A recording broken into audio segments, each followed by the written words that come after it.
Boa noite, galerinha do bem, do Centro Espírita Jesus Gonçalves. Também, galerinha que venha ter contato com esse nosso vídeo de hoje. A gente encerrou o mês passado aquele trabalho todo que a gente fez em relação às feridas emocionais, como o Espiritismo dá um enfoque a elas e como a gente pode tratar de alguma forma, né? E agora a gente entra numa nova etapa de trabalho. E o tema de hoje é a parábola do filho pródigo. Foi um tema proposto pela chefinha e eu espero que a gente converse bem sobre ele. Mas antes da gente começar, convido a todos a fecharmos os olhos, mentalizarmos a figura de Jesus, o nosso mestre, trazermos através do nosso pensamento, convidarmos os nossos amigos espirituais, os nossos mentores, convidarmos também aqueles outros amiguinhos espirituais que a gente às vezes chama de obsessor, enfim. Todos os espíritos que de alguma sorte estão ligados conosco ainda nessa encarnação. Neste caso, espiritualmente ligados, mas também, se vocês quiserem, podem convidar os amigos encarnados, podem passar o link da palestra para a gente poder conversar um pouquinho sobre esse tema. Filho pródigo. Que Jesus nos abençoe nessa noite, que os amigos espirituais nos intuam, para que a gente seja capaz de compreender o que está lá, colocado bem no fundinho daquela parábola. E para iniciarmos, vamos começar com a prece que Jesus nos ensinou, em busca de harmonizar a nossa mente, de harmonizar os nossos pensamentos e de conseguirmos desvencilhar, desligar de problemas que às vezes estejam nos incomodando. Pai nosso que estais nos céus, santificado seja o teu nome, venha a nós o teu reino, seja feita a tua vontade, assim na terra como no céu. O pão nosso de cada dia nos dai hoje. Perdoai os nossos erros, na mesma medida que nós perdoamos aqueles que erram. Não nos deixeis cair em meio às tentações e livrai-nos de todo mal. Que assim seja. Pois bem, então vamos lá. Parábola do filho pródigo. Vamos tentar lembrar um pouquinho o que fala nessa parábola? Tá. A parábola do filho pródigo, ela é uma narrativa de Jesus, onde ele conta a história de um homem que tinha dois filhos, um mais velho e outro mais novo, e o mais novo pede para o pai que ele entregue a parte da herança, né, que lhe pertenceria se o pai morresse. Aí ele pega aquela herança e sai para outras terras, gastando tudo que ele tinha em uma vida prazerosa, vamos colocar assim. A parábola fala em dissoluta, mas na verdade o que eu quero dizer é que essa parábola mostra a irreflexão também com os gastos do que a gente tem, né? E depois que gastou tudo, sem pensar no dia do amanhã, aquele jovem rapaz fica sem nada, procura emprego e os empregos não pagam o suficiente para ele se manter. E ele começa a passar necessidade, né? Começa a viver de uma forma triste e muito menos recursos do que quando vivia com seu pai. Chega até a pensar em comer comida dos porcos de onde trabalhava. E em desespero, volta para casa dos pais pedindo perdão, arrependido pelo que fez. E pedindo ao pai que dê um emprego para ele. Um emprego, né? Um emprego onde eu tenho melhores condições do que eu tenho. O pai, no caso, age de uma forma muito diferenciada do que o filho pede e faz uma festa, inclusive. Né? E dentro dessa festa ele ainda comenta sobre pegar um anel e colocar no dedo do filho. Anel, para aquela época de Jesus, era símbolo de status, de poder, de dinheiro. E, né, O mais velho não gosta dessa situação toda e reclama: Poxa, pai, eu estou aqui trabalhando com o senhor desde o começo, o senhor nunca me deu nadinha de nada, nem nada para eu poder fazer festa com meus filhos, com meus amigos, né? De tanto que eu trabalho, queria às vezes fazer uma festinha, né? Fazer alguma coisinha, e o senhor nunca me deu nada. E o filho mais velho fica muito triste com o comportamento do pai, né? Considera que o pai não fez algo legal. Bom, esta parábola tem relação com muitas coisas. E aí eu comecei a pensar nessa parábola e comecei a refletir assim: caramba, sobre o que essa parábola, na verdade, quer falar? Ela fala sobre a nossa necessidade, ela fala sobre as nossas possibilidades, ela fala que eu tenho na minha vida o que eu preciso ou o que eu tenho que eu mereço. Enfim, no que essa parábola pode, de alguma forma, engrandecer a nossa vida? A primeira coisa que a gente retira dela é que ela está muito mais relacionada com o que eu preciso dentro daquilo que eu mereço, né? Porque ela traz informações daquilo dos comportamentos que eu tenho. Então, o filho mais novo, primeiro que ele pede uma herança que ele não tem direito, né? Para quem sabe, a herança só existe depois que o pai morre, né? Então, o filho já pede uma coisa que não era dele, né? Até o pai morrer, todos aqueles bens eram do pai. Mas ele vai lá, talvez com vaidade, talvez com, né, eu quero viver uma vida baseada só em prazer, só em gozar, sem responsabilidade né, e principalmente sem ter tido esforço para alcançar aqueles bens. E o pai, muito provavelmente para lhe ensinar uma lição, então é mais o que aquele jovem precisa, entregou. É um pai bem desapegado, né? Entregar uma quantidade grande de bens na mão do filho mais novo. Até já imaginando o que o filho ia fazer. E o filho fez. Gastou tudo. Absolutamente tudo. Bom, nisso mostra de fato que aquele jovem não tinha responsabilidade. Mas olha que coisa interessante. Aqueles atos de responsabilidade onde o filho dilapidou, acabou, destruiu aquele patrimônio, teve um propósito e um fim interessante. O filho, passando necessidade, percebeu a importância do dia do amanhã, a importância dos bens, entendeu a importância da responsabilidade, entendeu a importância do trabalho, entendeu que ele não estava preparado para o trabalho, porque assim, a parábola fala, poxa, ele não ganhava o suficiente para o sustento. Sim, porque nunca na vida dele ele precisou trabalhar. Então, muito provavelmente, o trabalho que ele fazia é um trabalho muito desqualificado. Por nunca ter precisado trabalhar na vida, por nunca ter precisado ser responsável na vida, aquela desqualificação dele colocou num local, num ambiente econômico muito ruim, incapaz de manter o seu sustento. E aí ele se voltou a lembrar o que o pai tinha. Só que ele não lembrou o que o pai tinha, dizendo assim, olha, poxa, eu vou voltar lá que meu pai tem e vou pegar de volta mais um tanto. Não, né?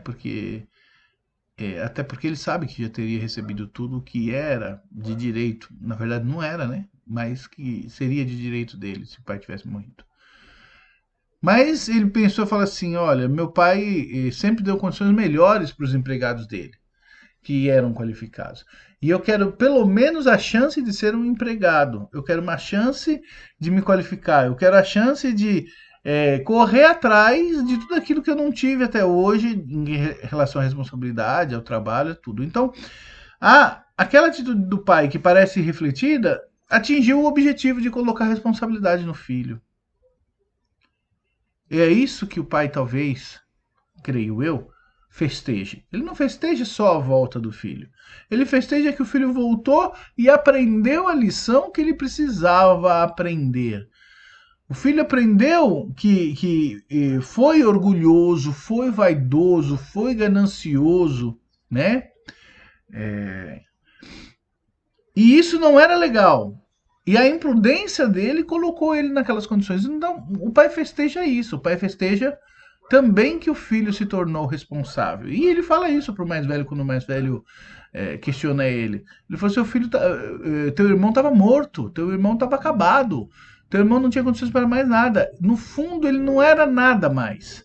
Mas ele voltou à vida, ele voltou à inteligência, ele voltou à reflexão, ele deixou de ser aquela pessoa mesquinha, orgulhosa, vaidosa, só ligada aos prazeres, e ele acabou percebendo a sua necessidade real, que também era de aprendizado, né?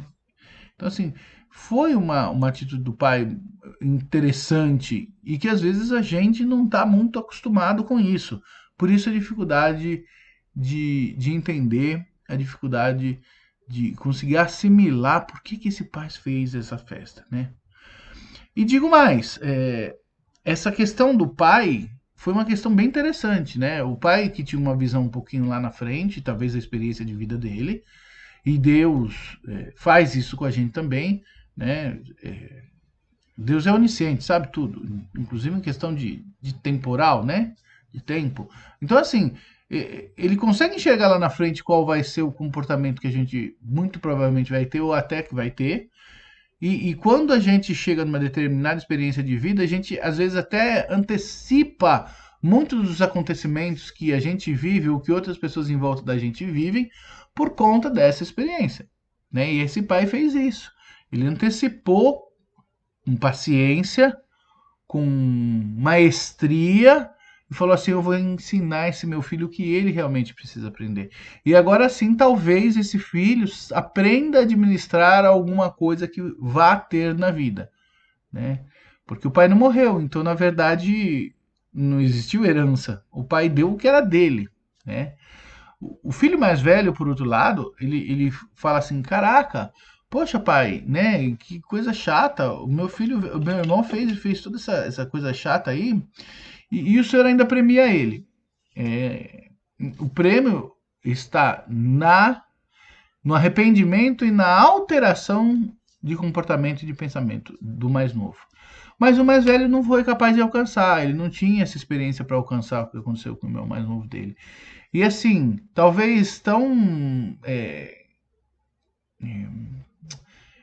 vamos assim, ligado a trabalhar junto com o pai, a ajudar o pai, a ser responsável. Geralmente o filho mais velho é muito cobrado em relação a isso, né?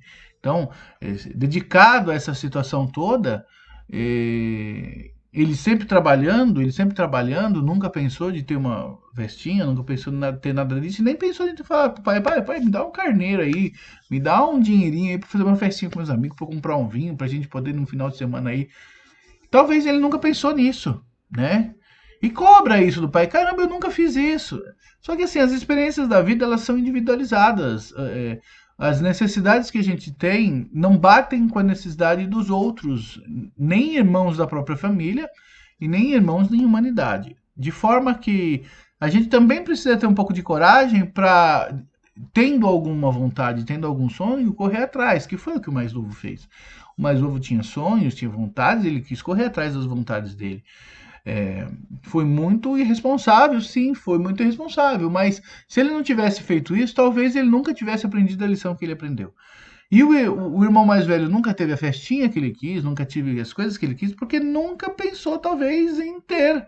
Nunca pensou, retomando, nunca pensou em um sonho, né? Nunca pensou vamos assim dizer,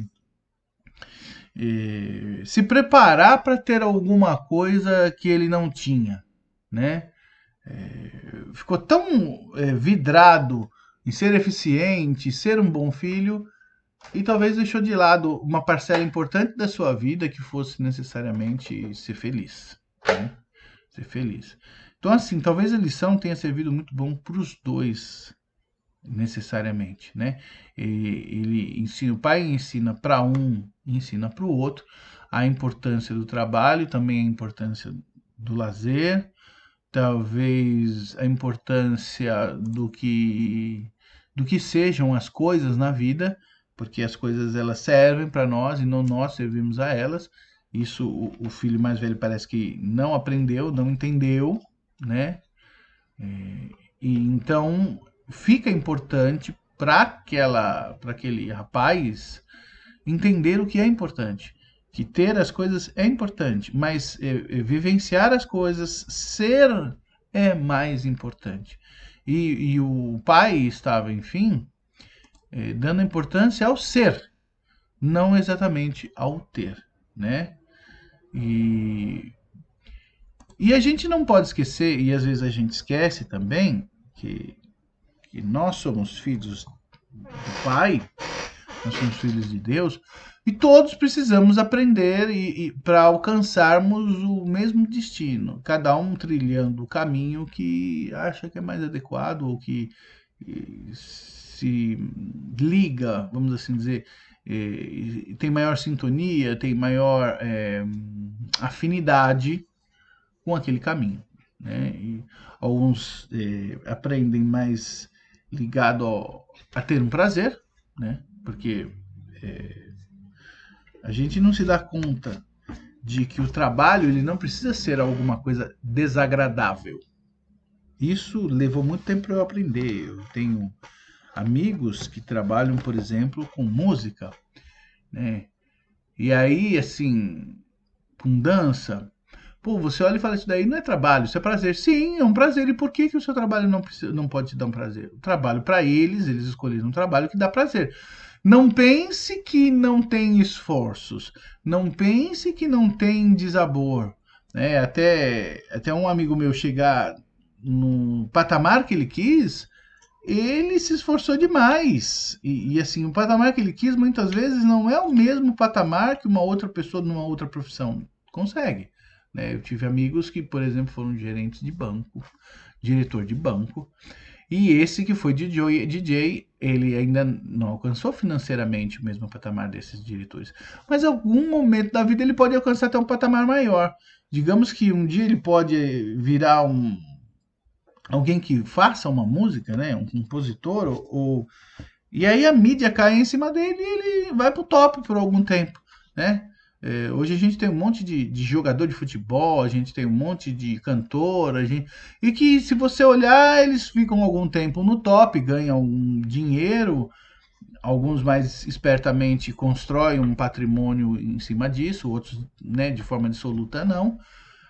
E às vezes ganharia mais dinheiro do que o outro que ficou uma vida inteira sendo gerente, uma vida inteira sendo motorista de caminhão, sendo uma vida inteira sendo um auxiliar administrativo.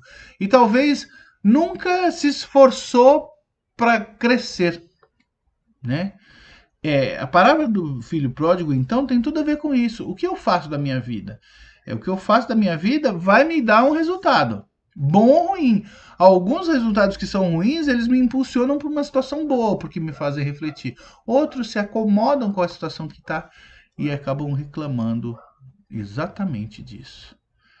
Né? A gente precisa parar de reclamar daquilo que tem ou não tem.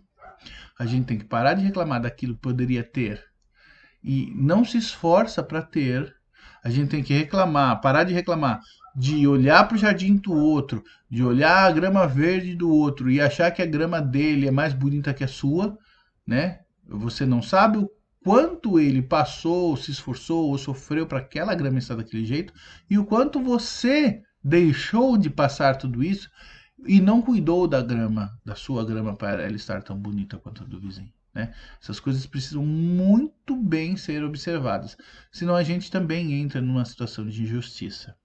Deus não é injusto, este pai não foi injusto, talvez os objetivos que ele se colocou, que era ensinar para o filho aquela lição sobre ser humilde, sobre trabalho, sobre responsabilidade, ele conseguiu, e não podemos esquecer, até ele morrer o dinheiro era dele, ele poderia fazer o que quisesse. Claro, Existem leis aí que protegem alguns tipos de coisas que não é o caso, né? Um pai pensar mais num filho do que o outro, etc, etc, porque existe isso também.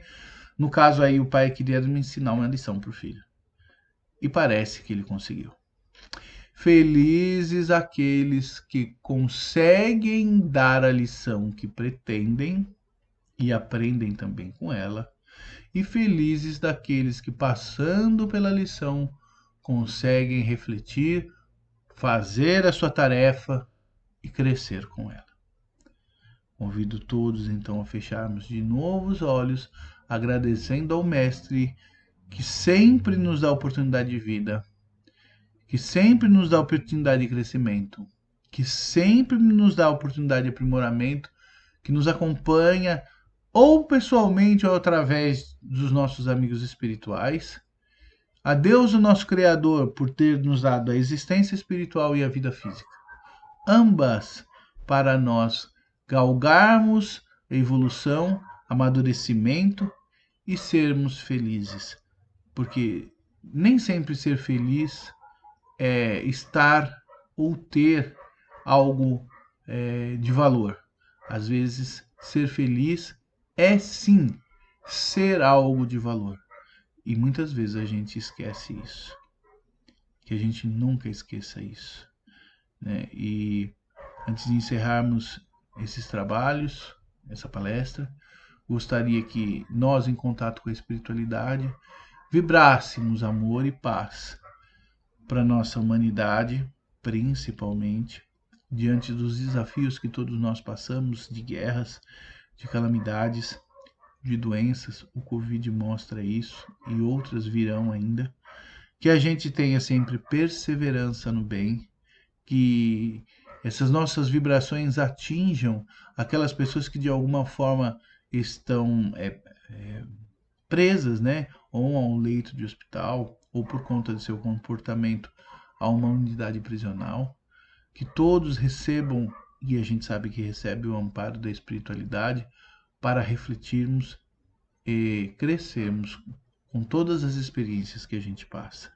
Gostaria que vibrássemos também por todos os centros espíritas, todas as igrejas, todas as entidades religiosas ou que de alguma forma também prestam a caridade ao próximo, para que Jesus, olhando com muito carinho para todas elas, sempre as amparem e eles sempre emprestem os serviços que prestam em nome do bem, do bom e do belo. Por fim, gostaria que nós vibrássemos por nós, pelos nossos amigos espirituais, pelos outros amigos espirituais, por aqueles que não são nossos amigos espirituais, por aqueles que a gente nem sabe se são ou não são amigos espirituais, e que essa espiritualidade também receba uma cota a mais de energia, sem nenhum endereçamento especial a quem quer que seja, para que seja levado aonde mais necessário se faça. Pai nosso que estais nos céus, santificado seja o teu nome, venha a nós o teu reino e seja feita a tua vontade, assim na terra como no céu. O pão nosso de cada dia nos dai hoje, perdoai os nossos erros, assim como nós perdoamos aqueles que erram. Não nos deixeis cair em meio à tentação, livrai-nos de todos os males, que assim seja. Até a próxima, galera. Obrigado, viu?